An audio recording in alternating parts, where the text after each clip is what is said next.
Peace,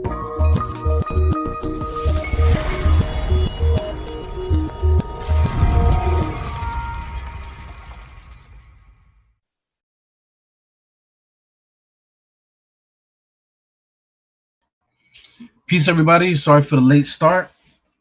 We got thrown for a loop a little bit, so we're gonna switch up the topic. We're gonna postpone the mock draft for another time. We're gonna do some Jalen Brunson talk, man. So State got a whole lineup that we just put together in like 5 seconds just now, man. So let me just bring them in here. Got Mr. State. What's good, State? Yo, what's up, bro? Chilling. Yeah, man. So Jalen Brunson drops 40 points now, so now everybody's a fucking expert now. Right? That's what everybody, man. That's what the playoffs do, though. The playoffs raise your stature as a player. That's what it does. That's what it did for Jerome James. That's what it did for Jerome James for the Knicks. That's why we signed Jerome James. Yeah, I mean, people will instantly jump on that. Oh, he's not the same thing. He has better this, that, and the other. But listen, Jerome James had like a big playoff series against the Sacramento Kings that year, and he basically eliminated them, himself. He had a really good playoffs. The next round wasn't as good, but he earned his contract off of that move. So it's the same thing. Like this guy, 41 points. They're probably gonna lose the series, but he scores 41 points in the second game. Well, like 20 something and whatever in the first game. So I mean, like the dude is not gonna average 41 points for his career. That's not gonna happen. The dude got hot. He played a lot of minutes. Luka wasn't there, so I mean, he had no choice but to shoot. There was nobody else on the team that could shoot. Yep, and it's tough because yes, like he is an upgrade. I think that's the first things first and foremost. Like we both know he's an upgrade, right? And we both know that he's coming off a career high and everything. Like he has a career high in points, he has a career high in rebounds, he has a career high in assists, he has a great assist turnover ratio. He shoots a great percentage from three.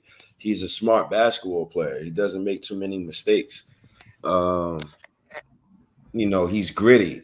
He looks like a leader. He looks like he fights. He looks like he has heart. It's just I don't know. Like just being a Knicks fan for 21 years is just I waited 21 years, and I remember having Stephon Marbury, and he wasn't able to play. And I remember going to my cousin and I'm asking him like, why Stephon Marbury is on the bench and he's not playing. And that was the last great Knicks point guard. And it's like I waited all these years for Jalen Brunson. There's no shot to Jalen Brunson, but it's like, God damn, like that's the best you could give me. Okay, cool, no problem. He's a solid basketball player. I guess that's the best I got. Well, I'll give you two scenarios, man. One is Chris Charles, right? Chris Charles, but before we signed him, he's another guy. He was in with the Nets. I think he averaged like 12 points or something as a net or something like that. I don't know his stats off the bat, but he earned his Knicks contract based off of what he did on the Nets. And before he had that big season with the Nets, he was in the CBA. So it's basically Chris Charles came out of nowhere, and the Knicks signed him instead of trying to go for Gary Payton because he was available. They went and signed Chris Charles and Al Houston right away. You know what I'm saying? So I mean, this reminds me of the same thing. Chris Charles has short arms. We thought he was going to be a scorer. We thought he was going to be this and the other. He ended up being, he ended up volunteering to be a backup behind Charlie Ward because he was a backup. He wasn't really nothing special, but I mean, as far as his leadership and defense, he was able to bring something to the table. But I mean, Jalen Brunson kind of reminds me of that. What kind of player is he going to be on the Knicks? Because I mean, it's one thing to be in Dallas. This is it's not New York. You know what I'm saying? So I mean, just from that standpoint alone, that's going to be tough. And then the dude has short arms, short legs. He looks like Scrappy Doo out there the way he does his moves and stuff. He doesn't blow by nobody. So I mean, he's a good player. I don't want to talk badly about him. He's a good player, but we're going to get into it, I guess, all the other stuff. But another player before I throw it back to you is Kemba Walker. When before Kemba Walker started becoming a 20-point a game scorer, Kemba Walker, he was like, giving you like 15, that type of thing.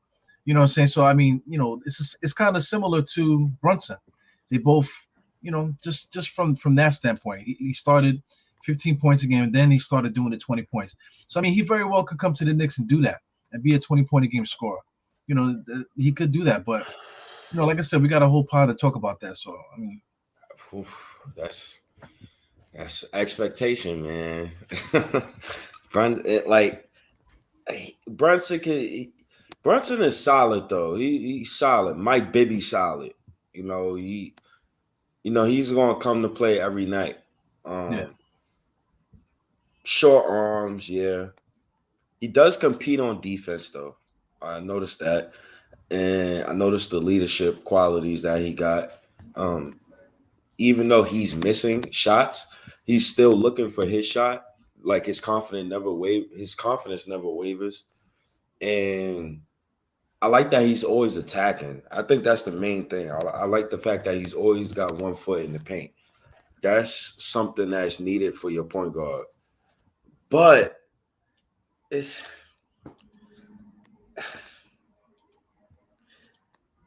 y'all ain't got nothing better than Jalen Brunson. Like, that's my only thing. Like, that's the best option that you got. And I've said lineups that I would love Jalen Brunson to be in. Like I've said, I would love to have Jalen Brunson if we had got the top pick and we drafted Paolo Banchero. Because now you got a rookie forward, you got another young forward. He's a third year forward in Obi Toppin, and you got RJ Barrett. So Jalen Brunson could easily like take control of that team and become the point guard leader. He's somebody for a team like that. He's a good basketball player. He's not playing with Luka, by the way, right now. So the other ball dominant star is not there. So there's a lot of variables behind it. And also, last thing, Leon Rose was his father's first agent, I believe. Yeah. So that relationship goes way back, like way, way back. And do you trust relationships when it comes to chemistry on and off the court? I do. So, hey, man, listen. Brunson is an upgrade from what we had. I can't do another season watching Alec Burks. That's out of my mind right now. I can't do another season with that. Yeah. Well, I mean, listen, man,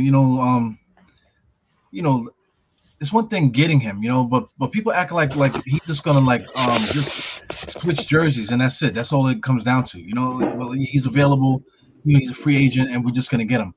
How the fuck are we gonna get him? You know what I'm saying? We can't sign him. We have no cap space.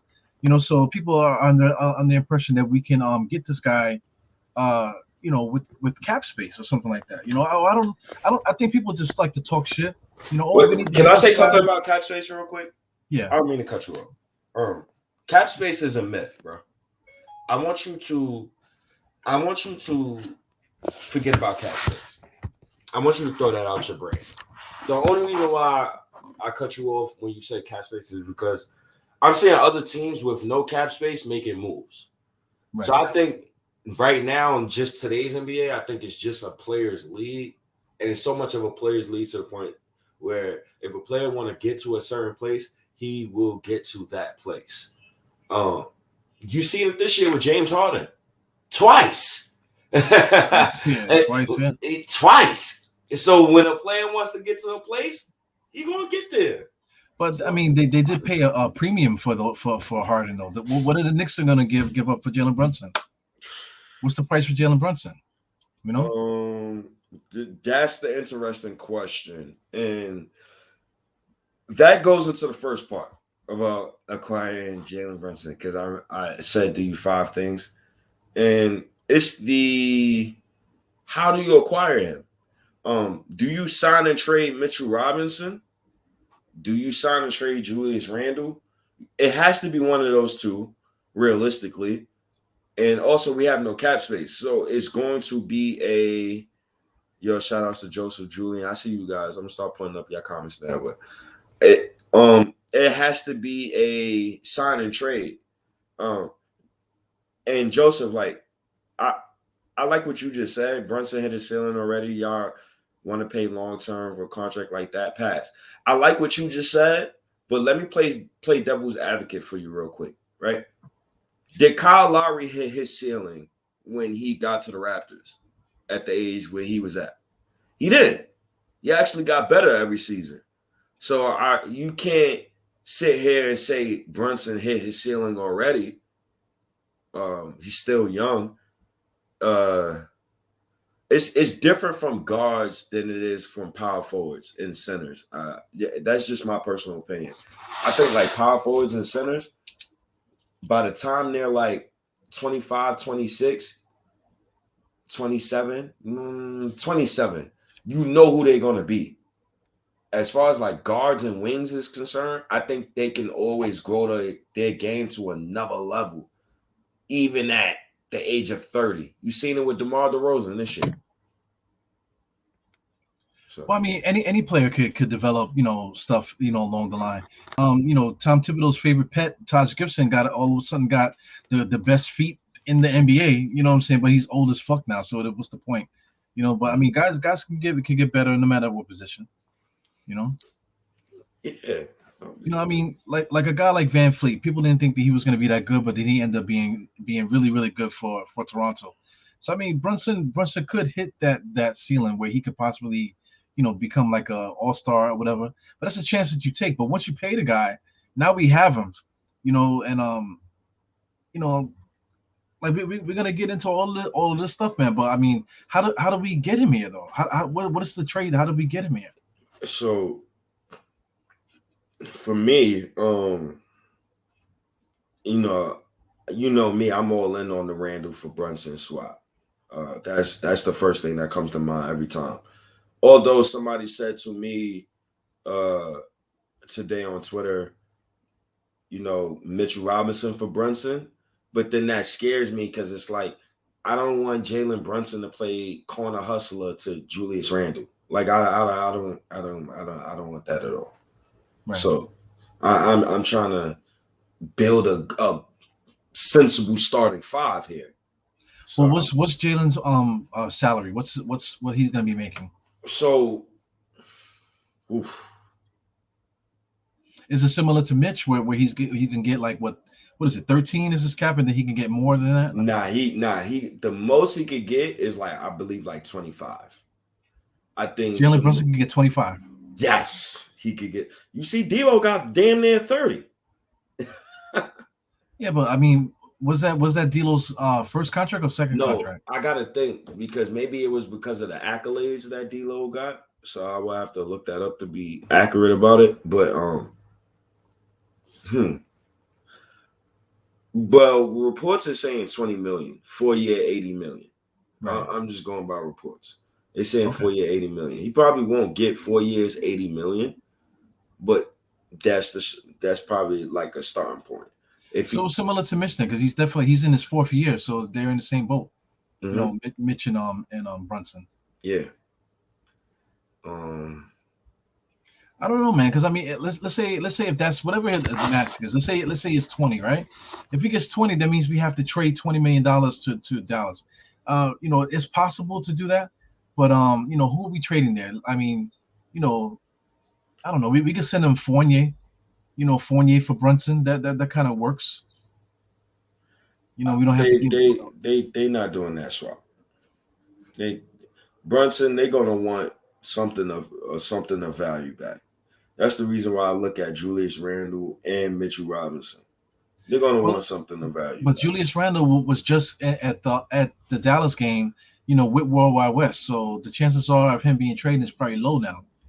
That was like a sign of power that they're showing that he's there. The assistant the assistant president of the Knicks was there with Julius Randle. So to be objective and to keep my blood pressure low, I'm going to act like I didn't see that. I'm going to act like the Knicks is going to operate like functional NBA franchise that just witnessed the same season I witnessed. Well, I mean, after Leon Rose, what he said, he said a whole different thing too. So they believe in Julius Randle. So I mean, outside of trading Julius Randle for Brunson and Mitch, what else is there that can we trade? Oof, I wouldn't see. Now Because you that's said when they get somebody of tricky. value. You said somebody of value. Yeah. Now that's when they get tricky because I'm not trading quickly for Jalen Brunson. I'm not doing that. I'm sorry. Judge Quentin me. Grimes. I'm not doing Quentin Grimes for Jalen. I'm not doing because Dallas wouldn't do that either. If I was a Dallas fan, I would laugh at you. If I'm a Dallas fan, I'm wondering why the fuck aren't we signing Jalen Brunson? You know what I'm saying? I That's what I'm agree. saying. I agree with that. I agree with that. So then, who is it then? Who could we give? Because I mean, Alec Burks, Nerlens Noel, and like a first round draft pick. I mean, that don't sound good either. You know? So the main thing when you look at Dallas is, and this is, I was just about to hit on this too. I was just about to hit on this too. Shout out to Ralph, man. I appreciate you. Dallas needs the weakness of Dallas is their front court. Right. Like it's Powell. It's that they don't have no front court. So that's the reason why I bring up Mitch and Randall right now. I don't bring up Obi Toppin because they have Luka Doncic, and you want to give Luka Doncic a a power forward you don't know right now. If I'm a Dallas fan, I want Julius Randle. I want somebody who's going to help me like right now. Like I don't want to wait for no Emmanuel quickly. No. Luka's ready to go right now. Like literally right now. Luka will be a Knick if they trade him for something like that. You know what I'm saying? If they traded him for somebody that is going to be good, maybe. Luka's going to be like, well, I want to go to the Knicks too. Move over, Brunson. I'm coming with you. Yeah, listen, Ralph. I love you, dog. I don't love you, Ralph. Maybe strong like I strongly like you. I don't love you. Ralph, get your head out your own ass, and I say that with respect. You have to get your head out your own ass. You need to understand what transpired this whole season, and understand that 30 is no leader. He never has been. He never will be. It's not in his DNA. Stop trying to make somebody something they're not. And that is the problem with Tom Thibodeau that I have with him. You can't make Alec Burks a point guard. He is not a point guard. Stop trying to make people they're not. Ralph, you've seen the offense with no Randall on the court, bro. It is evident. It is evident that we don't need dude. His 2010 and 5 that Leon Rose spoke about, it was a great trade ploy. I loved it. But I didn't like it because it scared me because I don't know if he's going to really trade this dude. And if he don't, I'm going to shit on the Knicks because that is malpractice after what I've seen this past season. So yeah, man, common sense. Julian Tran just said it too. I mean, Randall beats every time he played Dallas. So I mean, it's a good fit. Him going back home to Dallas will be him like a hometown hero coming back. He can raise his kids in Dallas. They're young and shit. So that all makes sense because I mean that also could be a narrative too. That he came back just so they can discuss that move.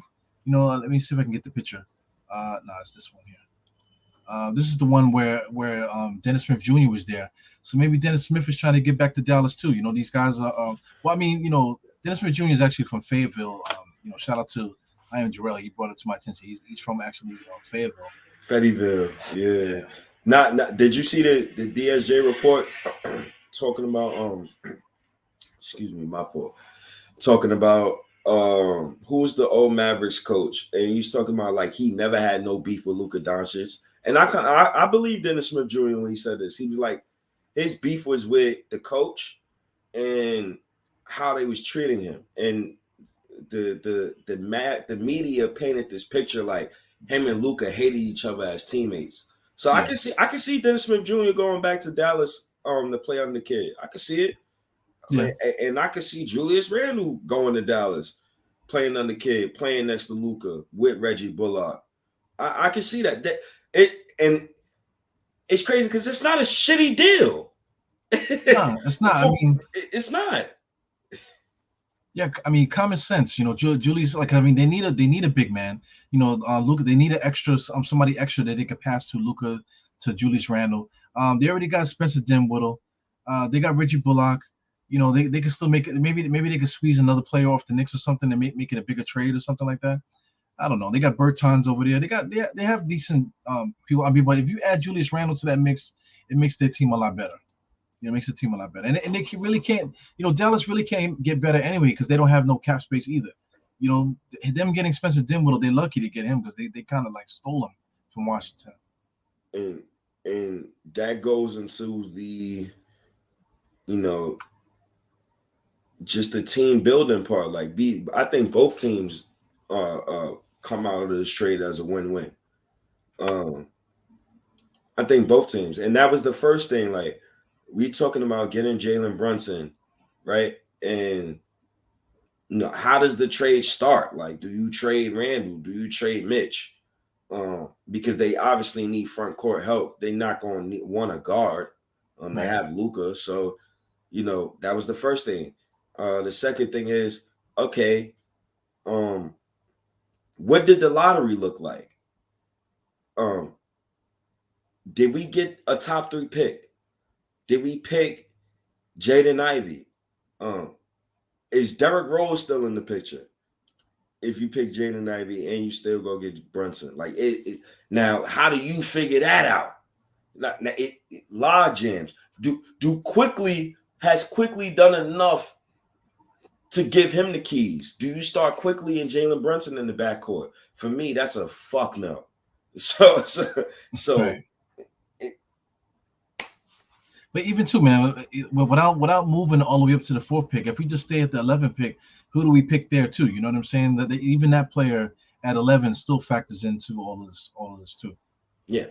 Well, not early because the coach is Tom Thibodeau, so I'm expecting that player to be DMP. You're not going to hear me complain about that said player minutes.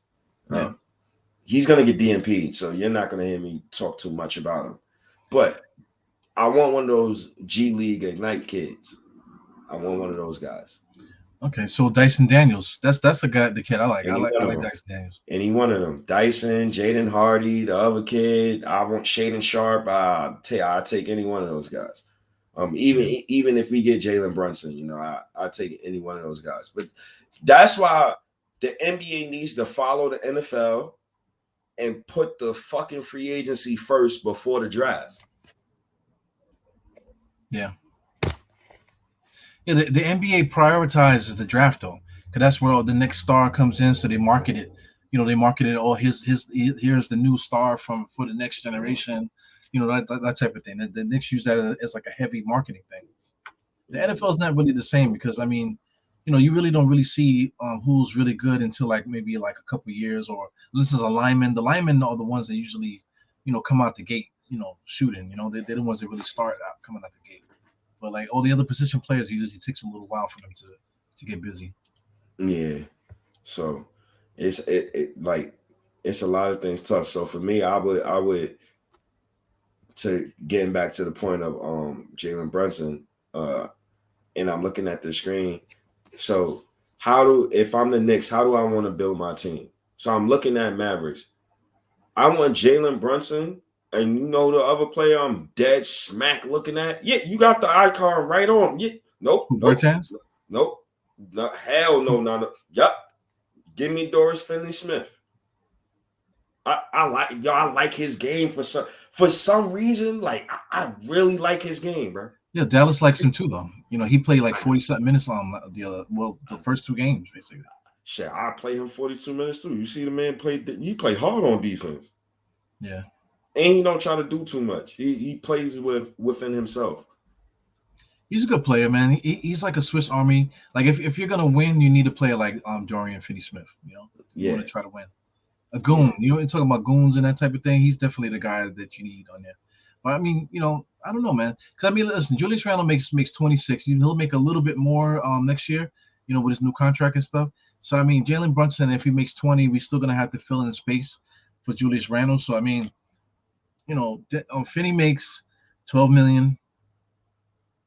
I don't know. I'm looking at Ross. They don't really have nobody. Maxi Kleber. I don't want that fucking guy. I don't want Reggie Bullock. He's potentially could come back. Fuck but, no. But who else? Josh Green. No. Marquise Chris. No. Bring Frank back. What the hell? Not the boogeyman. Doris Finley-Smith is the only other guy that I see on that roster that I would want. Yeah. Because when I'm looking at the playoffs and I'm looking at the Eastern Conference playoffs in particular, I'm looking at how can the Knicks get better to start competing with those teams. Like, how can we get to that level? And when I'm looking at those teams, I'm looking at Miami, the Bucks, and the Sixers. We need 4 wings. We need minimum 4. You need 4 wings minimum. And I'm talking like one of them got to be at least 6'8". One of them. And he got to defend at a high clip. The other Finney Smith would be dope, man. Yeah, he would be dope. Imagine and this sounds like a wet dream, man. It's crazy. Imagine having Doris Finney-Smith, Cam Reddish, RJ Barrett, and Quentin Grimes. Those is your wings. Like those your wings running around defending every day. I could deal with that. I could deal with that. And put some respect on Fournier's name too, man. We still got Fournier on the roster. Oh, I forgot that fucking guy.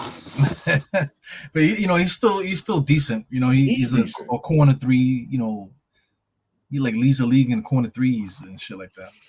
Yeah, he's decent. But I'm consolidating the vets. He's off my team too. I'm not keeping or listen.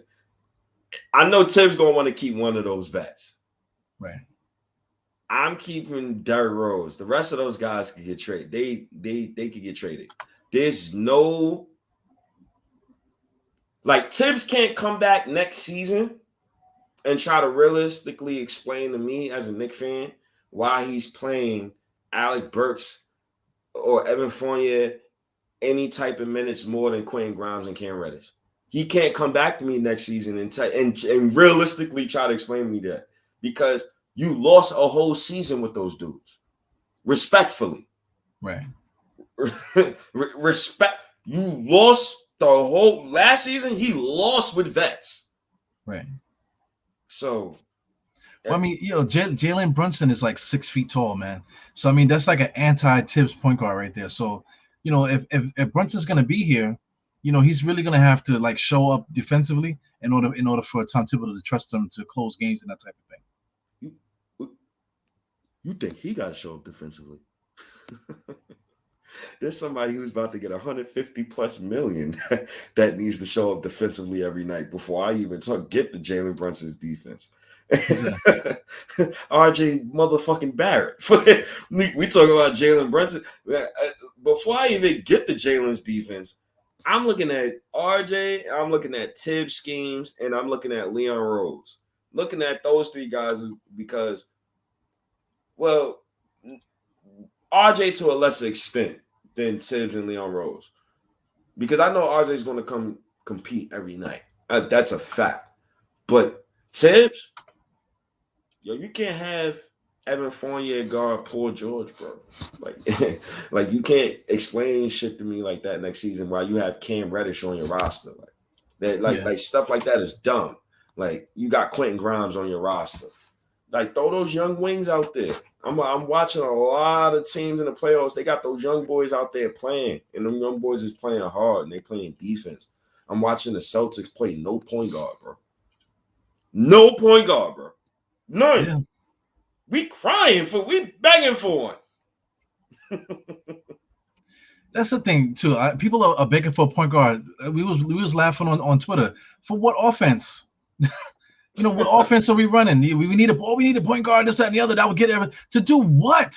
What offense are we running here with this team?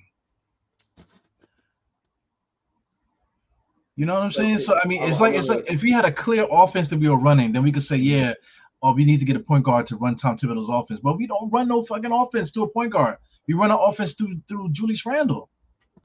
So did the offense look better when Randall was out? Yes, it did. Yeah, but I'll say Was that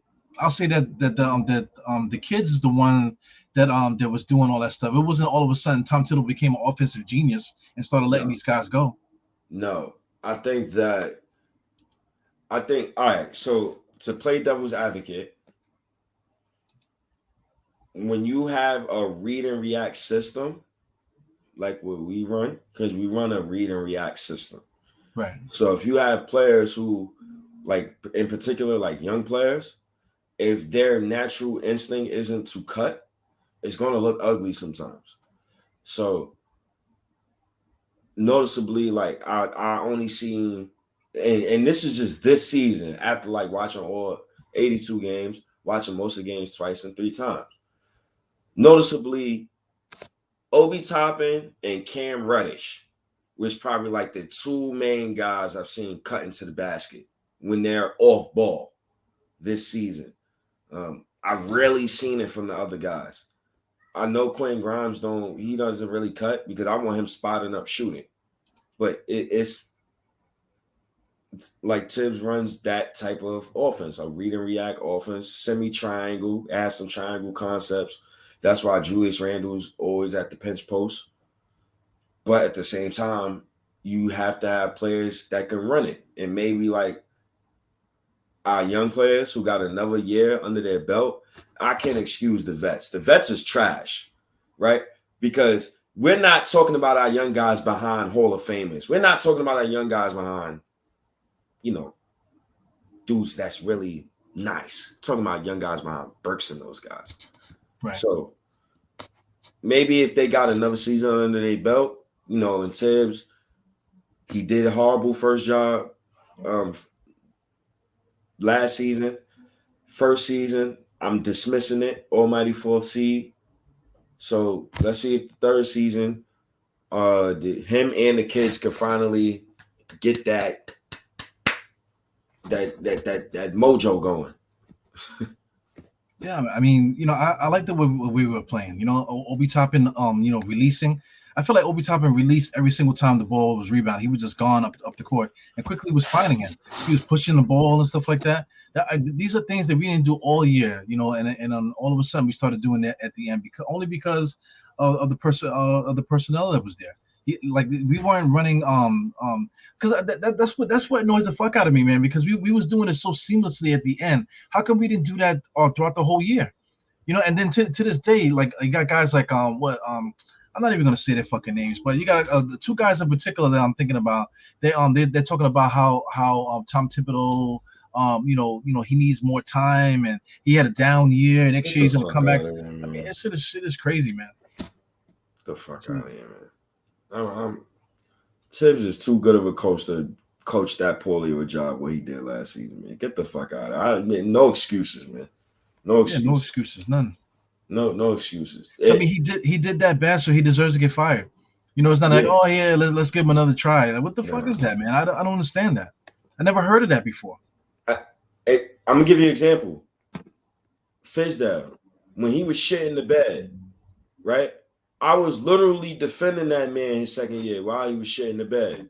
Fans were like, "Nah, you stupid." I was defending him, yo, and my defense was, well, do you see the fucking roster that the management gave him?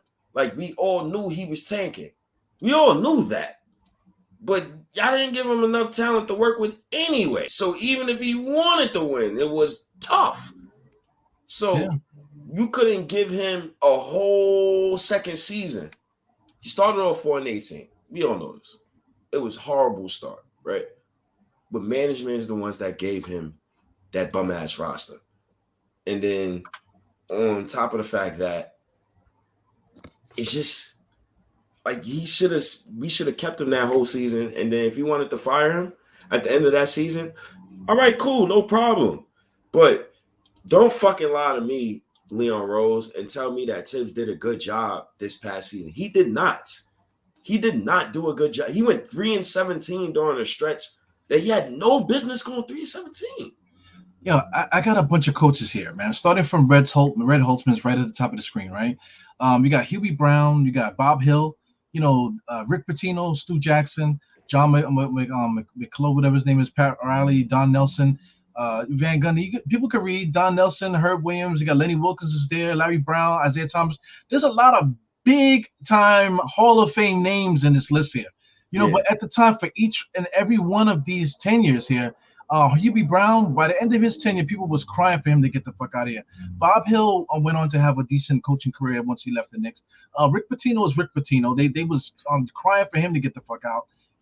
Pat Riley, he was the like a gremlin. Don Nelson, he didn't even make it through a whole season. They was trying to get rid of that motherfucker. Jeff Van Gundy, he quit on the team. You can't forget that. We ended up getting Lenny Wilkins, who's a Hall of Famer as a coach and a player. Larry Brown, a Hall of Famer as a coach and a player. Isaiah Thomas, you know what I'm saying? Look at this. Deion Toney, Mike Woodson, Kurt Rambis has some success in the NBA. Jeff Hornacek, all these different big names. But what's so special about fucking Tom Thibodeau?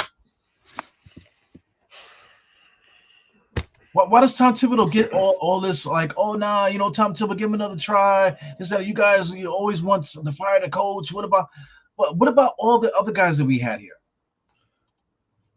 My main thing is he won in a season where it was so many. Like I'm 32 years old. I've never seen some shit like COVID in my life. That was the season that he won games in. It's too many variables behind that. And shout out to the Lakers. The Lakers won the bubble chip. You know what I'm saying? And you look at the Lakers now. The Lakers are trash right now. Trash. We're not saying that enough. You know why the Lakers is trash? Lakers is doing what Knicks fans, what the Lakers did. What a lot of Knicks fans want the Knicks to do: make one of these stupid ass superstar trades and trade all your first round picks for a guy for a chip that probably I don't even give that bubble ring much respect, but he still got a ring regardless. But too many variables in that season. And that was the only season you won. And then 2 out of the 4 seasons, you didn't even make the playoffs. And then the other season you make the playoffs, you didn't get out the first round. If the Knicks made that deal, we would be calling them failures right now. Yeah, man. Failures. Look at Isaiah Thomas. We already been through this already. You know what I'm saying? Isaiah Thomas was throwing draft picks all over the place, trading this guy, trading that guy. We've been through that shit already. Larry Brown was playing guys according to their hometown and stuff. He played the right way. That reminds me of Tom Thibodeau. Like Mike Wilson was here. D'Antoni missed 5 seconds or less. We done tried it all, man. We did it. We did it all. We brought a college coach in here once before. You know what I'm saying? I don't get it, man. Fans, I think that this generation is fickle. They just soft, bro. When you and it's understandable, right? Because when you lose for 7 straight seasons, like I couldn't imagine being a Kings fan. They haven't made the playoffs since Pokemon Silver came out. You don't even want to know when the Pokemon Silver came out, bro. I was playing NBA Live 2004 with the 4 icons on the player where you got the foot icon for the dunk. That was the last time when the Kings made the playoffs. So when you don't make the playoffs for 7 straight years in the biggest market in America, and you're watching dudes like Stephen A. Smith, you're watching jabs on ESPN on the Knicks every fucking day, and the Knicks is not even playing in the playoffs, you damn right you want to win. You damn right you want to win. I respect it. But I'm going to ask you a question. Have the Knicks tried every possible way to win these past 21 years besides building through the draft? I mean, I don't know. I can't even describe. Isaiah Thomas, through all the moves that he did, he still drafted a lot of good players. David Lee, Nate Robinson, He did. Shannon Fry. He had a couple other guys. I can go down the line. A couple guys that he drafted that if we would have kept them, Wilson Chandler and all these different guys, if we would have kept them, maybe we would have been something. Mozgov, all these different guys that we drafted during that time. Yeah. And it's not like he wasn't trying to do a bad job. Like, he was doing his job. He was trying to get talent in the building. I remember the 08 team. Dudes, like, I remember Zach Randolph, Jamal Crawford being on the same team. Like, I remember that growing up. Yeah. Like, it's – but the Knicks, you can't look at the Knicks situation in the lens of other teams. Yeah. So, like, I can't look at the Knicks through the lens of Golden State, because Golden State actually played their kids and run offense through their kids. The guy, a.k.a. Monta Ellis, who was in the way of their kids, got traded. And they draft well. And they play their kids. Even now, bro. They're playing Poole, draft pick. Looney, draft pick. Curry, Draymond, Clay. They're playing 5 of their homegrown talents, bro. I envy shit like that. The Knicks never do shit like that. Well, I mean, it's the coach too, Tom Thibodeau. He's not going to play. He's going to play the veteran guys. He's going to play the guys that are going to give him the best chance to win. In his mind, is the players that have the experience. He's not evaluating the talent in front of him. He doesn't have the guys that's the difference between the NBA and anything else too, because they'll have their pet peeve guys, that they like, their teachers' pet people, and then like some teams, they say they don't even practice with the main squad. You know what I'm saying? Like, it'd be just the starters and the rotation guys, and everybody else is just on the side with the assistant coaches, while the head coach is working out with his rotation. That's bullshit. And today's NBA, with all this talent, everybody needs to practice with each other. A team like the Miami Heat, everybody is ready. Everybody on that roster is ready. That's why Duncan Robinson and all these other guys that come up, they constantly get these guys. San Antonio, how many shooting guards and little point guards that they had throughout the years they got paid that they just got rid of because then the next guy behind them was ready. There's always somebody ready in the organization because everybody plays with each other. The Knicks don't do that.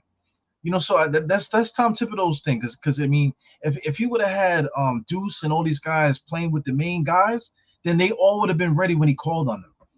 Except now, he's playing a certain offense. Now that these guys he don't know what they can do. He don't trust them. Every little mistake they make, he's taking them out because he don't trust them. And that's why, like, I hate bullshit articles. No, it was a great article. Shout outs to Fred Katz from The Athletic. He wrote a beautiful article and was talking about how Tibbs, and he was like glowingly talking about the kids. Bro, I'm from New York, bro. I don't give a fuck about your positive talk about the kids, bro. With all due respect, bro. You slapped me in my face for 82 straight. No, for 2 years straight, he slapped me in my face. I can't go by what he's talking about, positive talk about the kids. I don't care about what he's talking about. Don't tell me Obi's Taj Gibson. No, he's not Taj Gibson, bro. Like, stop, bro. Stop. Hey, when they ask you about the kids, I don't want to hear about a vet, bro. I don't want to hear about them being ready to play that. They're not ready because those same vets was getting their ass bust all season, bro. I watched vets lose a 28-point lead to Cam Thomas. I watched vets lose a 23-point lead. Was that the Portland? And me and you was hot. That was the day me and you was barking at each other over Mitchell Robinson. We was hot over Mitch. Was that against Portland or OKC? I don't remember. I mean, I know that OKC game. I was fucking pissed. OKC. I was fucking pissed after that game, bro. So Tim's got to stop the bullshit with me, man. I'm from New York. Stop. Don't shit me, bro. Stop, man, with that crap, bro. Well, I mean, you were talking about the young players and stuff. The Knicks have been drafting guys, but the problem is the Knicks are trying to do both at the same time. That's our problem. We got RJ Barrett topping. Cam Reddish is considered young. We didn't draft him, but he's still 22. Quickly, we got Quentin Grimes, Mitch Robinson's just getting to his extension contract. Miles McBride is here. They went and got Ferrin Hunt and Jericho Sims. So I mean, there's a lot of young guys on this roster. So the Knicks are doing a great job drafting and bringing young talent. But we just brought the wrong coach in here because we thought that he was going to get us into a winning situation. Well, he did on the bubble, but I mean, we came back to earth this season, man. But I mean, we just miscalculated, what we were trying to do. Because I mean, you really can't like win and draft at the same time. You really can't do that. Like if you're gonna do it, you have to play the guys that you draft. You can't just draft guys and don't play them. So that's Grizzlies. Yeah, Memphis Grizzlies, they play everybody. Golden State, Spurs. And what's the common denominator with all those teams? They're good basketball teams. Yeah. Even like the lesser teams like OKC, they got a track record of 15 straight years of playing their young guys and consistently drafting well. So like it's a lot of teams, man. It's a lot of teams, man. The Knicks, like, I feel like I lost a part of this season when Quickly just could not start at point guard.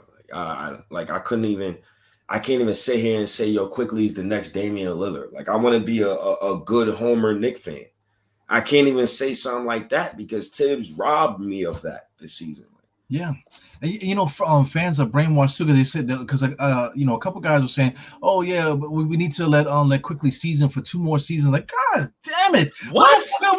When the fuck are we gonna win? When are we gonna try to play? Wait 2 more years. Like, come on, man, get the hell out of here. Yeah. You know what's gonna happen in 2 more years? My middle son will be freaking 10. You know what I'm saying? If you're gonna wait 4 more years, my middle son will be 12. Get that fucking hair in his balls, man. Come on. When the hell are we gonna win? We're gonna keep this fucking thing rotating, blah blah blah. Oh, let's give him 4 more years, give him 5 more years. Man, we got these guys now. Yeah. The whole NBA is a young man's league now. Everybody's playing. Whoever's good is playing. We can't keep playing that fucking game or getting brainwashed by what they're feeding you, man. Or what Tom Thibodeau's feeding just because of the name. That's all it is. It's like Tom Thibodeau is like freaking what's that Valencia shit, man? The fucking shoes are ugly, and they freaking hurt your feet, but they cost like thousands of dollars. It's just a brand name, man. Tibbs gotta get with the fucking program, man. Because give me some New Balance, man. Fuck that shit. Because you know another thing about this season, and this goes into like the third point, and I could tie this in with Jalen Brunson as well, right? Because I'm calling Jalen Brunson mid, but at the same time, I'm saying he could be a positive asset to our team. But at that same time, it's like,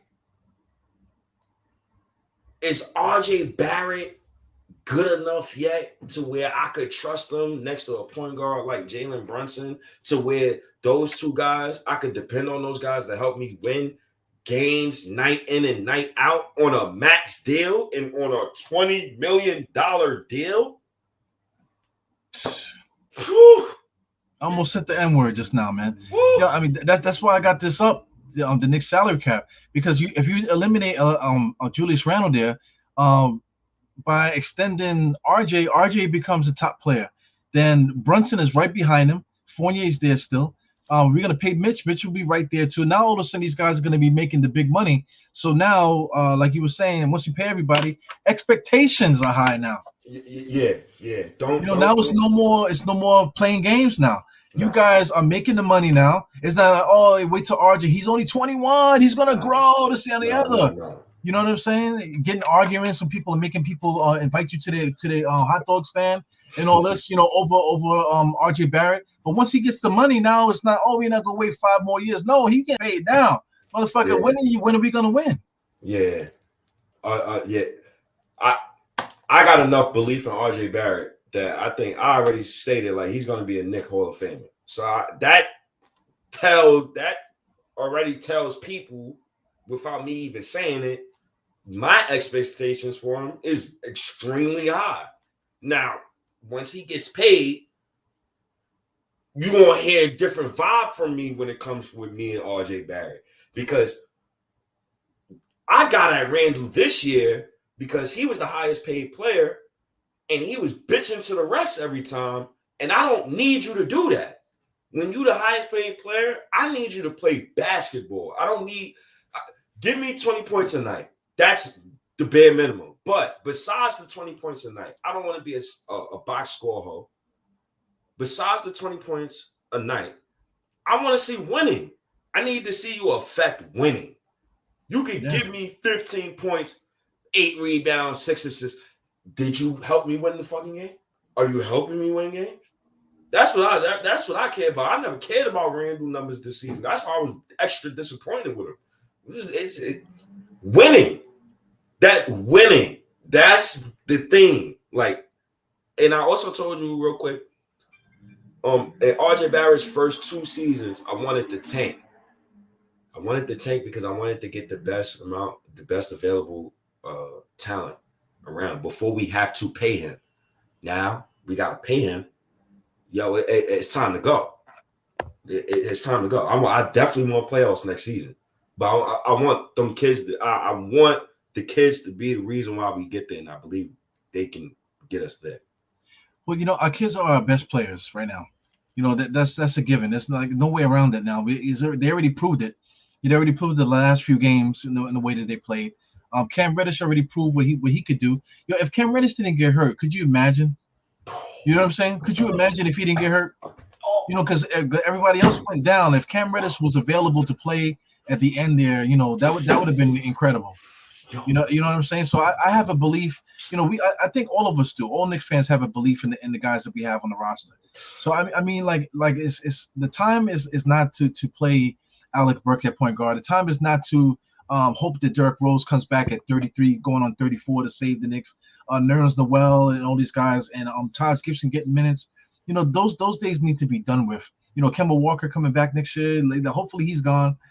Our best players are our young guys. You know what I'm saying? And if we make that trade for Julius Randle to get Brunson here, or trade anybody, I don't know how Brunson's getting here. But if Brunson gets here and we're gonna be running with these young guys, the Band-Aid is off. Yeah. Band-Aid is off. But at the same time, we got expectations, right? My expectations won't be championship, right? Because I understand, Giannis is still in his prime. You still got them KD boys. It's not our time yet. But I want to see minimum 45 wins. That's just my minimum. My minimum. Yeah, Memphis and Cleveland, what they're doing, I want to see that. I want to see our young guys competing just like Memphis and Cleveland guys are doing. Can I ask you a crazy ass question? This question about to be crazy as hell, dog. This question about would Julius Randle come off the bench for the Knicks? Nah. When he's super sub, bro. Is that how you? When he's super sub, bro. How can you get that shit together? I don't see it with him no more. Well, listen, they knew that once these guys did this, that it will be like we will be talking about it, man. So They did that, and they know what's up. You can see, Julius Randle cannot hide his body language. He was looking like he wanted to kill himself the whole time. That he was there. You know what I'm saying? So I mean, they got to be talking to him to let him know, whatever. So I mean, him coming off the bench, if they convinced him and said that, listen, this is what was going to happen in order for us to win, I think that he would be good with that because he got paid already. He's already got paid. So if they're gonna keep him and they ask him to do that, I think that he would do it, to tell you the truth. I think Randall loves winning. I never questioned that character about him. I think he wants to win. Genuinely, I think he wants to win. Yeah. And I think he will do anything to help the team win. I'll give you an example. Let's say the Knicks get the 1 pick and we draft Palau Banchero, right? Who's to say you keep all that talent around? Just to play devil's advocate. Who's to say you don't keep all that talent around? Who's to say, well, it's up to fucking Tibbs to make this shit work? Like now that who's to say that? Who's to say Leon Rose is saying, well, I'm not trading Palau. I'm not trading Randall. I'm not trading Obi. Make it work. Yeah, but Tom Thibodeau is showing you that he don't give a fuck. You know what I'm saying? I fucking hate that coach, bro. Yo, Tom Thibodeau straight up came out his mouth and was like, Cam Reddish is not in my rotation because I already got a rotation already. You know, I don't see where Cam Reddish is gonna play because I already got my rotation. And this was like in the middle of us losing. We was on a freaking losing streak during the time. Yo, I think no. Matter of fact, he said that. Was that after the game? Burks went 17 minutes, 0 points. it might have been. I think it was after that game, bro. Yo, I think it was after that game. I think I was cursing so much I had to get up because I was at work. The nurse, matter of fact, I think it was right after that game. The nurse manager literally had to come over. She ain't never do this before, bro. That's how I knew I was tight. She pulled up on me like, "You okay? You keep it down a bit." Like, I'm like, "Yo, I'm sorry, man. It's the Knicks, man." Like that, I knew I was hot with Tibbs with that. That's some bullshit right there. Like, it's not like Reddish is getting DMP for Tobias Harris. You know what I'm saying? Right. Oh God, this fucking coach, man. Oh God, man. And that's another thing too. Like tying it back into the Jalen Brunson topic. That whole Jalen Brunson, RJ Barrett, Cam Reddish at the 1, 2, 3, that sound that excites me. That does things to me. But what don't excite me is who's my starting four. I like Obi as a starting four next to Jalen Brunson. But I might fuck your head up with this, bro. I want Jalen Brunson. If I had Jalen Brunson as my one, I want a four who's a sniper. So Obi would have to, like the way he was making threes at the end of this season. I think he was making threes because of confidence. He would have to be like a 36 to 40% 3-point shooter. I think you could do that. I think you can get close to 30 to 40, maybe 36, maybe. They can get 34, 36. That would make him $100 million man. You know how much money his 3-point shot can make him? You know how dynamic Obi could be? Like he could be scared. Like he could be scary. Like, he came a long way. Remember when we first got him? Remember little Obi?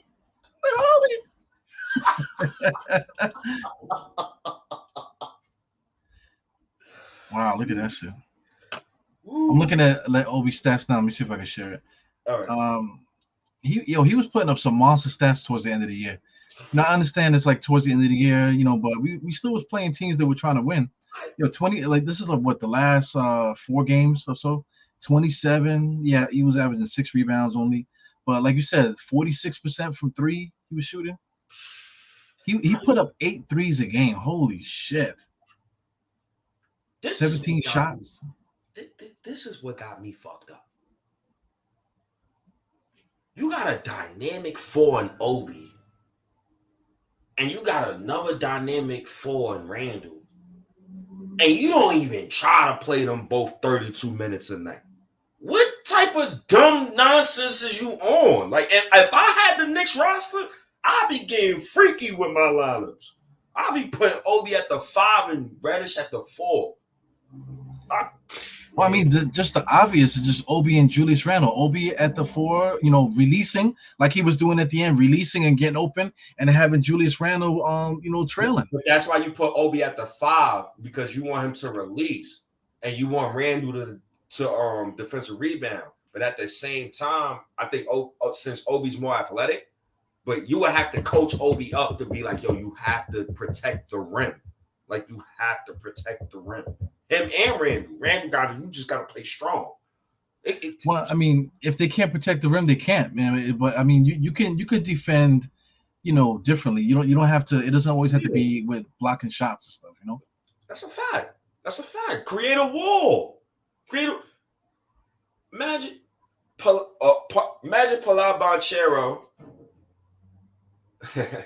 Ponchero, Obi, and Randall.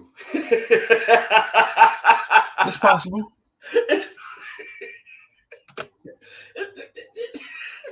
It's possible. I mean, because you still got athleticism. Julius Randle's athletic. He could run up the court. The dude was playing point guard for us for 2 years. Obi Toppin.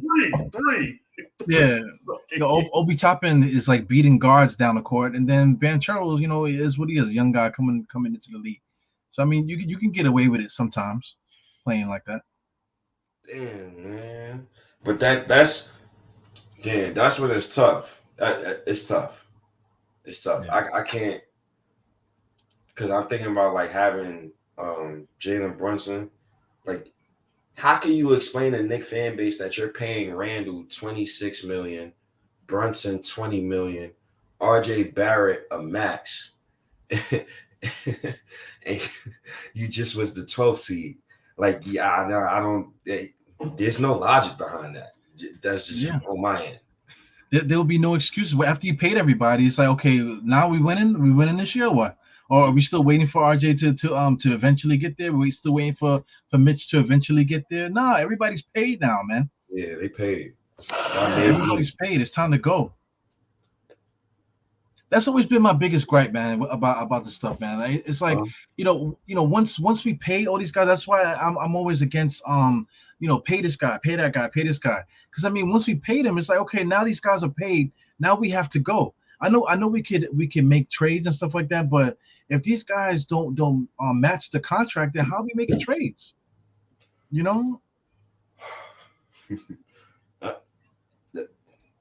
don't know. Do James Dolan never been one to not want to spend money. So I think like luxury tax for me, I'm never worried about luxury tax. But when you're in the largest market in America and you're paying 3 guys $20+ million and you're starting 5, y'all talking championships? Because that sounds like if I got 3 players in my starting 5 who makes $20+ million, I'm thinking a championship. So we gotta. That's the reason why I want to. That's another low-key reason why I want to swap Randall and Brunson. That is so much pressure, bro. And I don't think they're ready for that type of smoke, bro. Like, I love RJ Barrett. He's 21. I know he's going to be good. Bro, you know what pressure I'm talking. You know what pressure I'm talking about, bro.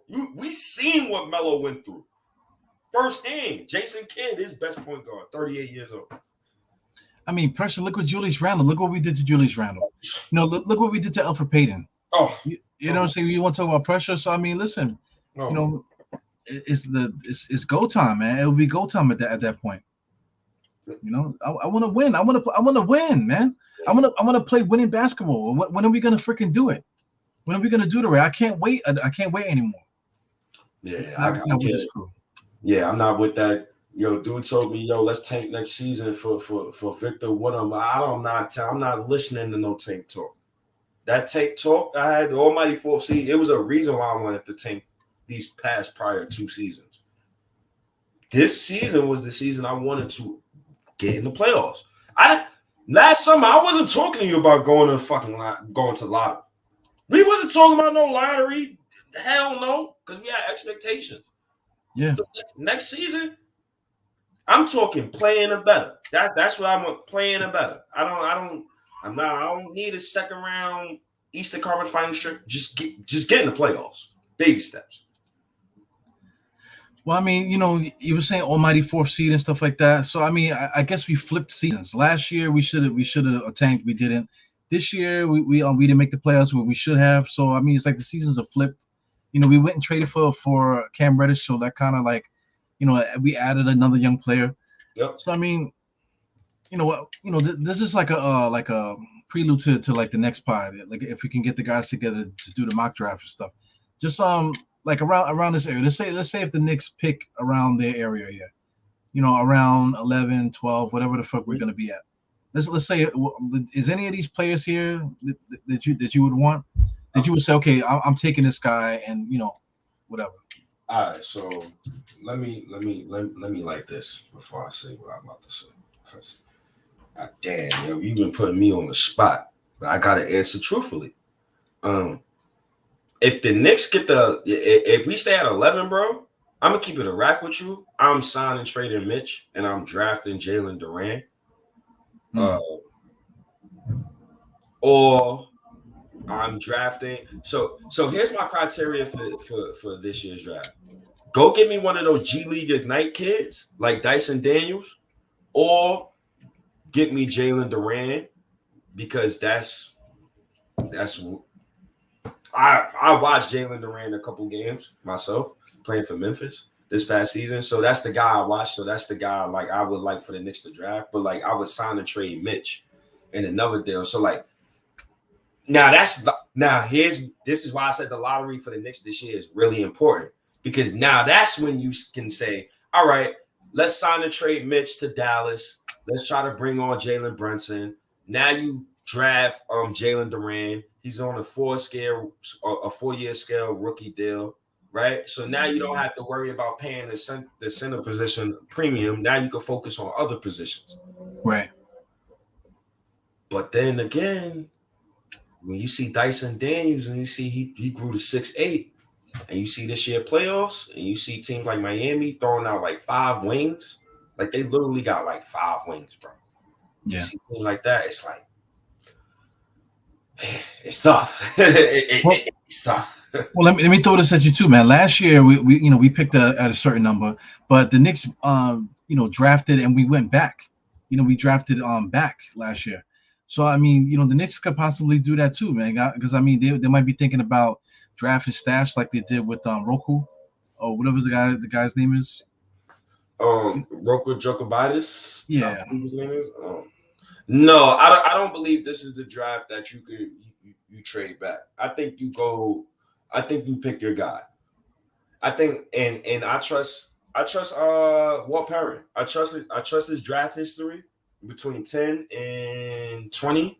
No, 10 and 30, because he drafted Rudy Gobert, I think 27th or something like that. But I trust his draft history between those numbers for him to get us the guy.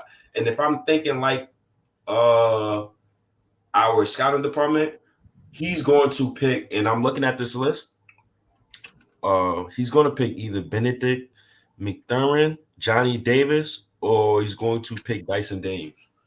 Yeah, just going by the MO, the way he drafted for us the past 2 years, that looks like his MO. So yeah, I'm with it too, man. We, like you said, this is a wings league. So I mean, the most as many wings as you can get, just go for those guys. And then Benedict, Johnny, like you said, Dyson Daniels and all this. All these guys are basically, they're basically like very close to each other. Shannon, the Shannon Sharp guy, all these guys are pretty close to each other talent wise. So you just got to definitely pick one of those guys up, man. But see, that's the scary part, because you say all those guys is kind of close to each other. And then you could go back to a draft like 2020, and all those guys that you're saying is close to each other, all 3 of those guys could be talents. Right. Example, Tyrese Maxey, Halliburton. Who's the other guy? What I throw him quickly in there, but and Cole Anthony. So it's talent everywhere, bro. It's talent everywhere. It's just about who you pick in the situation that they come in. Yeah, definitely. So I mean, top 4. You said top 4. Jaden Ivey, definitely, right? Mm-hmm. No, if the pick is between 4 and 2, the Knicks will take Jaden Ivey. But if that pick is 1, they're taking Paolo Banchero. They're not taking Chet Holmgren. They're not taking Chet? You don't think so? No, that is not a Tibbs player. Tibbs is not signing up for that. Imagine. He probably resigned. Shit, if that happened. Imagine going to Tibbs, and they like, all right, we got the one pick. We gonna pick you a 7-foot center who's 195 pounds. What? He's how many The fucking Cookie Monster and shit, right? He's not ready yet. He's gonna have to compete for minutes. Word. Like, I ain't trying to hear that. Give me Palau Bonchero. I know he gonna come in. He gonna give me like 17 a night or rip. He looked like it too. Yeah, he's gonna be a beast, man. Yeah. And he got the name too, Paulo Banchero. Come on, man, that motherfucker gonna sell Cheerios like a motherfucker when he gets to the NBA. Cheerios. He coming. If he's a Knick, you know how much money he'll make off of grocery store endorsements. You see his name, brother. you know how many hoodies I could make off his name, bro. How many Tony Montanas? What? All types of drug lords I could, man. Oh my god. Oh man. You can't do signing trades until after the draft. Interesting. Good look, Stop Videos. Appreciate you for that information. That's very interesting. That throws a big wrench into everything. Yes, it does. This goes back into my point, dog. Yo, this year's lottery, very important. Very, depending on where we land, I can see where the Knicks is going to. Yeah. Wow. That throws a big wrench. But I mean, you know, trades are always announced on draft day, but none of the trades that are announced on draft day can go into effect until free agency period starts anyway. Yeah. So, I mean, that's not like a big exclusive that she's saying, but it is a nice reminder, you know, because I mean, I don't know, man. I feel like something is going on because, you know, World Wide West hasn't made an appearance all year. You know what I'm saying? And then this is when he makes an appearance with Julius Randle at the Dallas game. You know, so something's happened. Where there's smoke, there's fire, man. Where smoke is fire, man. If Randle want to go back home, let him go back home. Yeah. So I want to see him go back home. I don't want to see him on my team no more. I'm good. I didn't waste too much energy on him the past 3 years.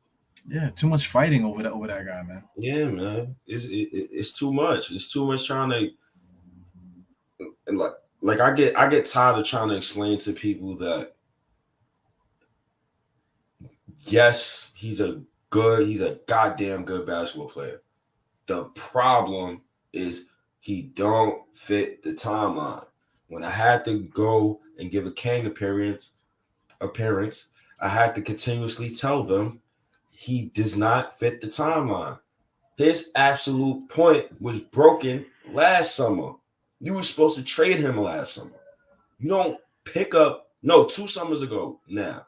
You don't draft Obi Toppin 8 and still keep Randle. Yeah. That's ridiculous. Come on. Then listen, after he had that big season last year too, like the Knicks should have made a more conscious effort to bring more talent here, because you know, like getting Fournier and Walker just let the Knicks. It just showed that the Knicks were too cocky. They thought that they were, you know, we would win like 60 games or something. Yeah. You know, we got Tom Thibodeau as the coach. Oh, just get him a shooter and just bring Walker in here, you know, for the fans and shit, and that'll be enough. That's all we need. That's only on Rose. That's called malpractice. That's not called team building to me. You don't have a guy coming off an All NBA second team, and you just paid him, and you don't get him a premium point guard. Premium point guard. That's ridiculous. Julian Tran, he brings up a point too. If he goes to Dallas, I think Julius is going to go back to being dominant again, and then they're going to be, oh, look at the Knicks trade away players, and look how good they're playing on the other team. You know, that's going to be another narrative. You know why I wouldn't be worried about that narrative?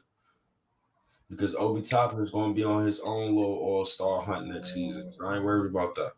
I think the people who's worried about Randle going to Dallas and them other teams and dominating is the people that stuck to the narrative that the kids was trash. Right.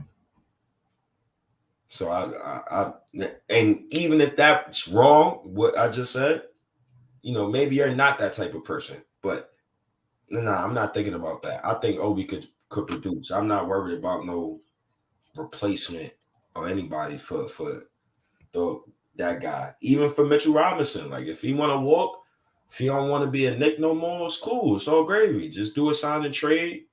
We babied you for 4 years. Go get your money. I ain't gonna never stop none of those guys getting their money. Go get your family generation paid. Yeah. Yeah, definitely too. We talk a lot about money and stuff like that, but I mean, if guys didn't get money, we can't like knock the guys for getting paid. This is just the market that they're getting paid. Some people get mad at what I get paid. You know what I'm saying? They're like, oh, those guys don't do shit. What the fuck? They make all that money. It's like, come on, man. People always talking shit about money, whether it's millions or if it's only a couple hundred. Whatever the fuck. It's crazy. Yeah, very crazy. That's why it's tough. It's tough trying to. It's tough trying to gouge this team right now, man. That picture with World Wide West, man, that threw everything off, man. That threw off so many narratives because it could be it's one of the other, bro. See the Randall looking at his new teammates, right? And the Knicks is dead because they trying to see Jalen Brunson. They doing some tampering. They doing some extreme tampering. That's another thing too. That's another thing too, man. That could have went left too, because that looks like tampering. So if the Knicks make a move, they're gonna go back and investigate this whole situation. Nah, they not. They not. World Wide West and Leon Rose, those the big dogs. They don't be getting scandals on them like that. They the big dogs. They got that swept under the rug. I'm not even worried about stuff like that. I think stuff like that, I would have been worried if we had Steve Mills as the GM. I'm not worried about that. Fucking Mills. Yeah, I wonder how the popcorn sales in MSG is going right now, man. Isn't that what he's doing? He's in charge of concessions and shit. Yo, he said, "Yo, we didn't mean for our season to start off like this. To be 2-2. What was he? 2-8, 2-10. We was 2 and something. Yeah, I didn't give a shit what we was because I wanted to take anyway. I didn't need a press conference, bro." Yeah, that press conference was crazy, man. We needed like, yo, turn the TV, stop, turn the TV on, turn it off. That's why Leon Rose don't be talking. Yeah. Well, I mean, we were talking about Jalen Brunson, right? So let's say we get Jalen Brunson. What would make the Knicks win? Because if we get Jalen Brunson, if we trade it for Julius, if that happens, right? That's what everybody wanted. So what would the roster need to look like in order for a Jalen Brunson run team to win with RJ Barrett? Damn, that's tough. Because once we get now we got the point guard. Julius, I mean RJ's here. He's the guy, everyone's favorite son. Everything is going good. Obi Toppin is now the man now at the 4, I guess.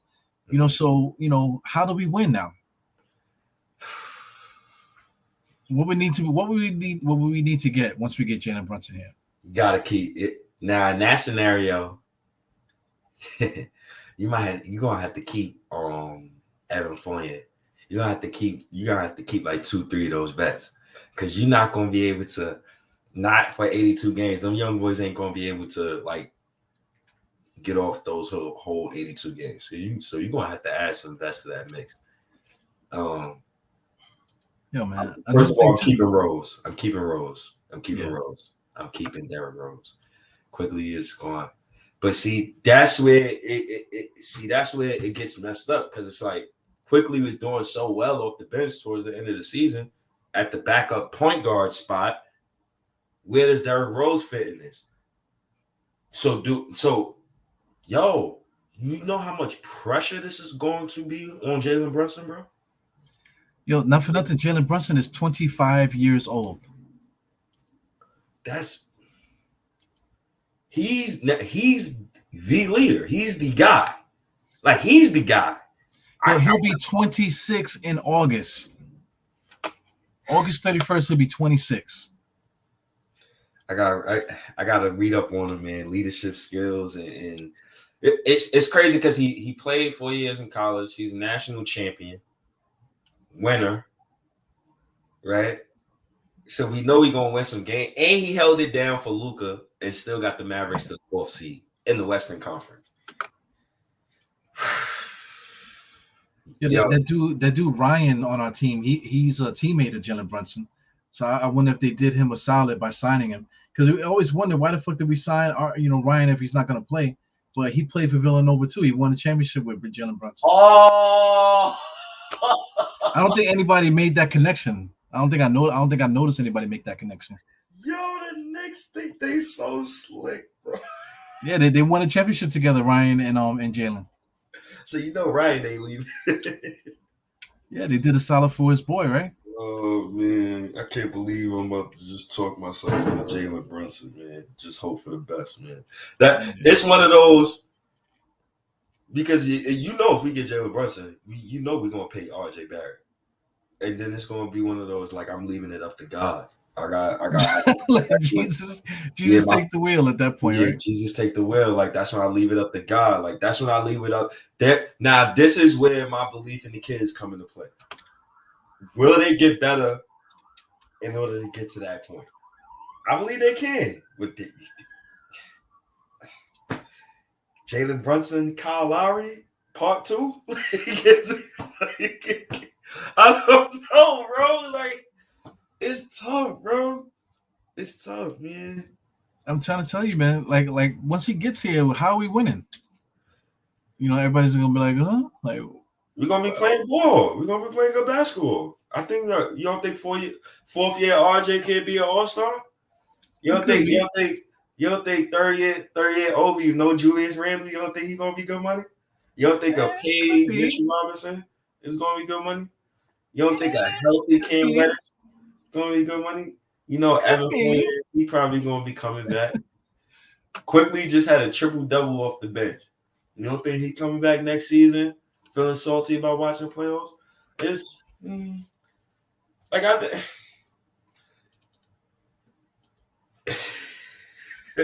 Jalen, I pray for him, because we give him that $20 million plus and he become a Knick. He's my Knick point guard.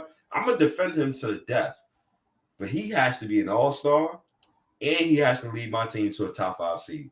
I'm not interested in playing tournament at all, especially after my team was already the 4th seed already under Tom Thibodeau, and that's where the pressure comes on Tom Thibodeau. No excuses, brother. None. You got no excuses. This is gonna be us next year, man. We're gonna be drinking a whole lot of fucking Hennessy, waiting for the Knicks to figure out what they're gonna do. Oh man, the Knicks fucking team, man. I don't even drink Hennessy, man. I love Hennessy with some Hypnotic. It goes perfect, bro. God damn, Hennessy and Hypnotic? What the fuck? Are you 40 something or am I 40 something? Are you in your 40s? What the fuck? I'm from the mud, man. Concrete, man. Project bricks, man. Did you say Hypnotic? They still sell that shit? Yeah, they sell that shit. Yo, we was drinking Hypnotic back in fucking like 2000 and like 2003, man, 2004, whatever the fuck that shit was. Hell yeah, man. They still sell that shit, man. I tried to make the liquor store before I came upstairs, man. Yeah, no more goddamn Henny around the corner. Yeah, man. I don't know, man. I'm trying not to drink, man. Right now it's like, what is it, April? I haven't had a drink since New Year's. So I'm trying not to, man. God bless you. Yo, the Knicks was playing so bad. What week was it? I think we lost like 7 straight. I had a gallon of Ciroc. Yo, I drunk the whole Ciroc that whole week. That's how bad the Knicks was playing. And I think we had 2 back-to-backs that week too. We was getting punched left and right. I was like, man, these dudes, man, I'm drinking, man. Because these dudes, man, playing like trash. Oh my god. Anyway, man, I don't know. I don't know what we're gonna do. Good. Well, I'll tell you one thing. What will maybe break my break from alcohol is if the Knicks get that top 4 pick somehow in the lottery, or if we get Jalen Brunson and we don't just leave it at that, we end up getting a couple more pieces and then we really get crazy. Then I might start drinking again. I don't know. I mean, it's exciting, man. Shout out to Julito, because Julito said don't be mentioning, don't be subbing him, saying his shit, and don't add him in it. So I gotta say, Julito, he was saying that the reason why he don't want to do spaces is because he don't like to talk about hypotheticals. Man, but hypotheticals is a lot of fun, man. Like this whole podcast, we were just talking about Jalen Brunson. We ran through the whole shit, talking about the draft and this, that, and the other. That's exciting too, man. That's really exciting. Talk about what could happen and stuff, because it could. And then when it does happen, like when you made that prediction that we were gonna get Cam Reddish, man, that shit was amazing, man. I was like, oh my god, you scary motherfucker. I remember that morning too. I woke up, I got a text. Matter of fact, it was a text from my bro. My bro texted me like, yo. Knicks. Yeah, I was texting you too. I wasn't texting you like 3 or 4 times. You texted me, and Kevin from MDK texted me like, yo, we got Reddish. Man, I was rubbing my palms like Birdman. You should have played Lotto that day. But then, what happened? Tibbs, he wants to DMP Reddish 4 straight games. I already have my bad. I already have the solid rotation already. I don't see how he's going to get fit on what we're trying to do here. He was in the midst of a 2-7 stretch. He said, my rotation is set. That little shit right there is like, yo, bro, this is not Minnesota, bro. Like, we're not casuals, bro. Like, we really watch Knicks basketball games, bro. We watch them twice some nights, bro. 3 times. You might watch the rewind the next day because you're a real Knicks fan. Like, and you really love the team. So don't shit me, bro. Man, Knicks fans are watching old games and shit. You know what I'm saying? Scouting old games from like 10, 15 years ago we watched. Bro. Knicks had me watching. I was watching Jalen Brunson highlights last night. 4 a.m. Why am I watching Jalen Brunson highlights 4 a.m? Yeah, I was doing it 4 a.m. too, but I was on my way to work during that time watching fucking highlights. Because I'm just trying to accept the fact that he's probably the most valuable option due to the connections to my team, due to Rick Brunson's father dealing with Leon Rose, due to Tom Thibodeau, Jalen Brunson's father. Jalen Brunson, just the way he talks, he carries himself. Yeah, and Ryan Akinade, whatever the hell fuck his name is. Yep. Him too. Yep. And that's how that's how you build championships too. When you do like those little subtle moves, like you draft RJ and then you go trade for his college teammate, like those little you get Ryan Archie, whatever the hell his name is, and then you go get Rick Brunson and you bring Rick Brunson's pops on the staff. And low key, I want the Knicks to go get Mike D'Antoni, but that's a story for another day because I would love to have an offensive coordinator on the staff. Yeah. Like getting Jalen Brunson in here and you got Ryan Archie and Nakido or whatever the hell his name is. That was good. You said his name pretty good. I got another one too. Like you got Jericho Sims, maybe go get his college teammate and my main man Mo Bamba, Yeah. Just in case if Mitch walks. It's just in case if Mitch walks. I'll make this clear. I want to give Mitch his damn money. I'm paying him. I pay him $14 million. I pay him $15 million. I'm paying him his money. I'm paying him. But if he walks, keep the chemistry going. Go get his college teammate. Go get Mo Bamba. Give me Jericho Sims. The Benedict McThurling kid. He played on the Canadian national team with RJ Barrett. Connections. Yeah, I hear you, man. I hear you. Well, I mean, I think we talked about everything, man. So we can wrap it up. We did a good job today. Pat ourselves on the back. Yeah, man. Good. This was goody today, man. I was so positive about Jalen Brunson. I thought I didn't have the temperament to do so, but it's cool. Like we just need to upgrade that point guard. Like I'm just so sick and tired of just talking about the point guard position. Yeah, just get everybody a point guard. Everybody can shut the fuck up already with that shit already. Yeah, man. You know, I mean, ain't a point guard. Ain't a point guard. Run the one to run what offense, son? To run which offense? You know, for Julius Randle to I don't know. It's the never-ending cycle there. Oh god. But when is the draft lottery? When is it? Can you please put up the date for people before we get out of here, man? When is the draft lottery? Right, let me see. When is the draft lottery? That is just such an important thing, man. Yo, I'm gonna give you, I'm gonna give you some fun facts. I'm gonna give you because I want to keep the good luck going. I'm gonna give you the top 5 biggest jumps in the NBA draft.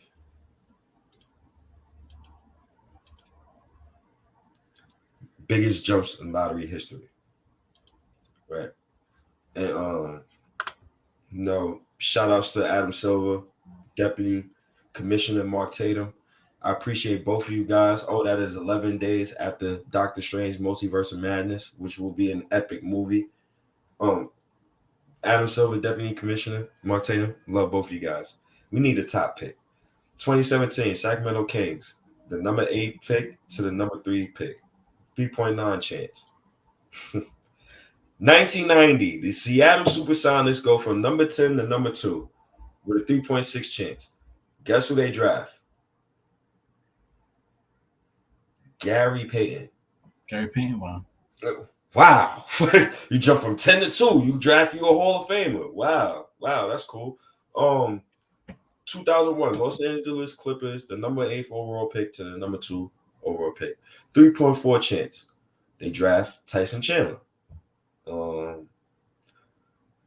2019, the Los Angeles Lakers jump from 11th pick to the 4th overall pick. We all know why that happened, Anthony Davis. But that's a story for another day, right? Trying to shit me like the lottery ain't rigged. This is so rigged. 2011, Los Angeles Clippers, number 8 overall pick, the number 1 pick. Kyrie Irving. We all know why they got the number 1 pick, because LeBron left. Cool. 2008, Chicago Bulls go from the 9th overall pick to the number 1 overall pick, and whoop-de-doo, they draft Derrick Rose, a Hall of Famer. Wow, that is nice. The top 3, 2014 Cleveland Cavaliers, the number 9th overall pick to the number 1 overall pick. 1.7 chance. Wow. 1993 with a 1.5 chance to get the number 1 overall pick. 1993 Orlando Magic jumped from the 11th overall pick to the number 1 pick. We all know they traded back and they drafted Penny Hardaway. And they traded Chris Webber for that. And the number 1 biggest lottery jump ever was the 1999 Charlotte Hornets. And they went from the 13th overall pick, to the number 3 overall pick. And they picked one of my favorite guards of all time, in Baron Davis. Need some lottery luck, baby. Yeah, we need it, man. I feel like we've been going back every single year. Ever since the Ewing draft, we've been going back every single time we drafted, man, in the lottery. So, yeah, I think we do need some luck, man. We do. That's why I keep putting that energy out there. I feel like if I keep saying it, I'm going to manifest it. Just like with the Cam Reddish stuff. Like, if I keep saying it, it's going to happen. So if I wake up every other day and I say, yo, hey, Adam Silver, good afternoon. I hope you're having a good day. My Knicks need a number 1 overall pick, brother. I just try to put that energy out there, man, because we deserve it, bro. We really deserve it, bro. And I just want to see Tibbs' face when he has to play 6 of our draft picks. Me too. I just want to see what goes on that bench there when that happens. You know what I want to see too. I still have this on the side here. This is after the Cam Reddish trade, right? This is the audio. I'll play this real quick. Kevin fucking Knox. Are we the Knicks? The Knicks The Knicks? Are you stupid? The Knicks? Why would you do that? We play these niggas this weekend. Bro, I hope Cam drop 50. Oh, Cam drop 50. I pray he drop 50, bro. I pray we lose to them niggas, and I pray it's because of Cam, bro. This shit is fucking stupid, dog. I pray these niggas lose every game for the rest of the season, bro. I'm out, dog. This shit is fucking bullshit, bro. All right. Thank You see, I mean, I play that because I want Dallas fans to go crazy. Jalen Brunson for this guy, for that guy, or the Knicks moved up in the draft. How the fuck they do that? I just want that. I need that energy, man. Yo, I need that energy in my life. Jalen Brunson, RJ, and Cam Reddish play well next season. Yeah, we get a top pick. And we get a top pick. Yo, you know how much you know how arrogant I would be on Twitter? Yeah, dude. My shit gonna get banned again, what? They gonna be Knicks Twitter gonna be very arrogant of that. What? Don't like shit. Reddit, they'll be calling Reddish all types of Scottie Pippins, man. Next thing you know, Jalen Brunson, they compare him to Walt Clyde Frazier by the middle of the season. Don't woo! Man. And just for the sake of spreading the wealth and love, after we swap Brunson for Randall, when Randall goes to Dallas, I hope he's all NBA second team again. And I want Dallas to be a top 3 seed. And it'll be extra fun. Both of them make the finals that next season. That's when we can have a ball. That's when we can have a extravaganza. Because that'll be fun. Stuff like that'll be fun. That first game would be crunchy too. Luka versus RJ, Obi versus Randall. That first game. Brunson versus Dallas. That first game. They might put that the first game of the season, bro. That's gonna be that's primetime TV right there. I'm telling you, man. I'm trying to get a clip over here on the side here. I gotta get my office together here. Oh man. See, we trying to breathe some positive light into the Knicks, man. We wasn't trying to be negative today. See, I call Brunson mid. Now I'm giving the ball compliments and all that. So I just want to win, man. That's all that's about. I just want to fucking win. Yeah, I want to win. This is the energy I'm gonna have right here. My bad, wait. With your broke ass. That's what I want, man. You know what I'm saying? We get the first pick and we're like, with your broke ass, you know what? Respectfully, I'm telling Utah to fuck off. Respectfully. Matter of fact, can we talk about this real quick? Can this be the last day? I got 10 moments. This is the last day. Let's say we get the number 1 overall pick. Right. I'm not trading the number 1 overall pick for Donovan Mitchell. I'm putting that on wax. And I'm saying it to you. I'm not doing that. I secretly don't like the way he played a little bit. That's just me. That's one. And then 2, why am I giving up a 6'10", 250-pound, 19-year-old man-child who could put the ball on the floor, who could probably guard 1 through 5, and he's on a rookie scale deal, and I'm about to pay RJ Barrett? Yeah, I mean, Jaden Ivey too. Jaden Ivey, he could potentially be, an electric player himself. The things I would do to see a Jaden Ivey and Obi Toppin fast break. And that's the thing about team building. If Miami want to give up Hero for Donovan Mitchell, go ahead. You can have your little Donovan Mitchell, Bam Adebayo. That's a rivalry, man. Bring the rivalries back. That would be a fucking rivalry right there. It would. It would get real crunchy, dude. It would get smoked. I really want the Knicks to get Zion, but that's a stud. That's a pod for another day. Yeah, that's a whole nother pod. That's what I really, because that's when I will have because the beat when I'm looking at the Bucks, the beat Giannis and them, you need a Hall of Famer to go up against Giannis. Yo. Fuck your other 4 positions. It's cool and dandy, but whoever's going toe to toe with him, gotta be a Hall of Famer. Yeah. Or he gotta be a superstar, star talent.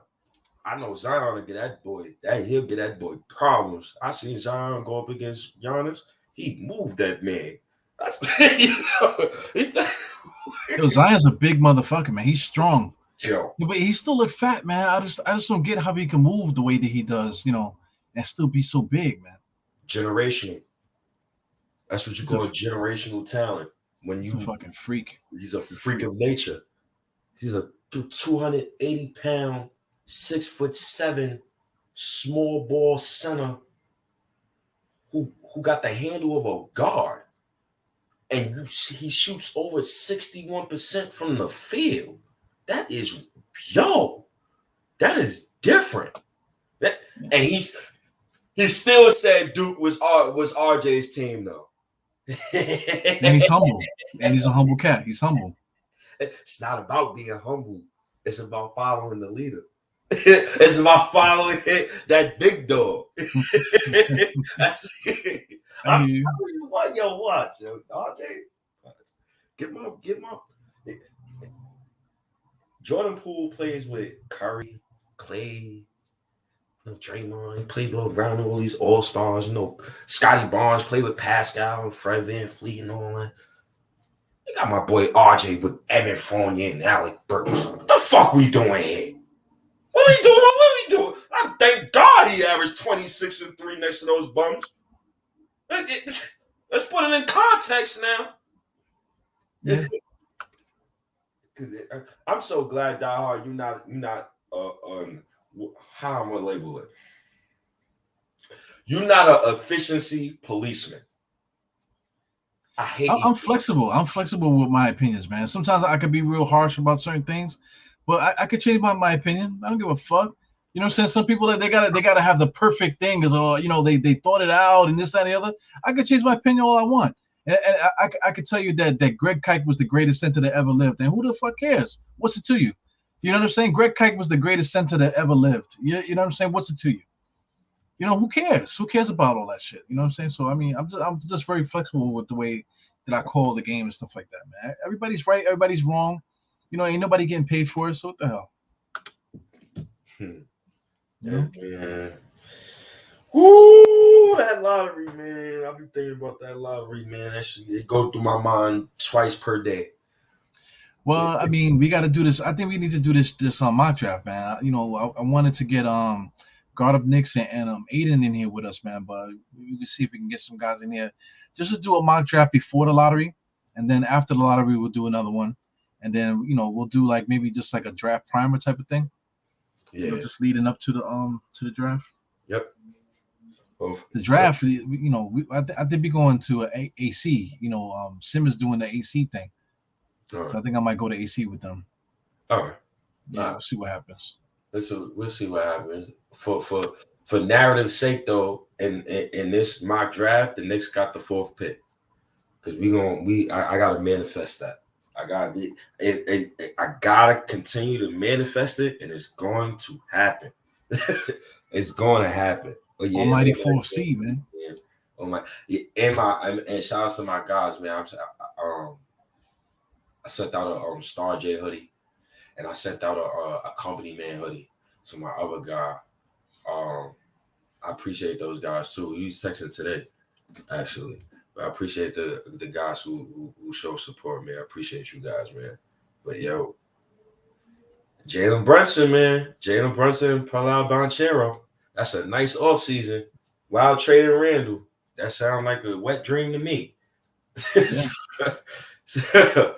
So I guess, yeah, we got everything, man. I guess you could put up the whole, Apple Podcast, Play FM, Tune in, Stitcher, Google Podcast, Spotify, Amazon, Alexa, iHeartRadio.